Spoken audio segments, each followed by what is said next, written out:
അതുല്യ golden diamond ഷോറൂമുകളിൽ diamond exhibition.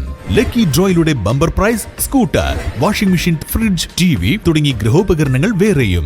അതുല്യ golden diamonds, Koppam, Pattambi, Chelakkara. Kerala health organisation Palakkad നടത്തിയ inter club boxing ചാമ്പ്യൻഷിപ്പിൽ Elamkulam VFC boxing club 118 പോയിന്റോടെ overall ചാമ്പ്യന്മാരായി. Kerala health organisation KHO Palakkad നടത്തിയ ഇന്റർ ക്ലബ് ബോക്സിംഗ് ചാമ്പ്യൻഷിപ്പിൽ ഏലംകുളം VFC ബോക്സിംഗ് ക്ലബ് 118 പോയിന്റോടെ ഓവറോൾ ചാമ്പ്യന്മാരായി. VFCയെ ബെസ്റ്റ് കേരള ബോക്സിംഗ് ക്ലബ്ബായി തെരഞ്ഞെടുത്തു. Chief coach Subramanian, manager Minhaj എന്നിവരാണ് ടീമിനെ നയിച്ചത്. സബ് ജൂനിയർ, ജൂനിയർ താരങ്ങളാണ് VFCയിൽ നിന്നും ഇറങ്ങിയത്.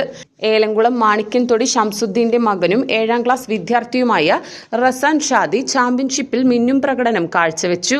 5 വർഷത്തോളമായി ഏലംകുളം മാട്ടായി റോഡിൽ പ്രവർത്തിക്കുന്ന VFC അക്കാദമിയിൽ karate, mix boxing, kung fu, yoga, സാമുറായി എന്നീ ആയോധന കലകളിൽ നിരവധി ദേശീയ ചാമ്പ്യന്മാരും 2 ലോക ചാമ്പ്യന്മാരുമുണ്ട്.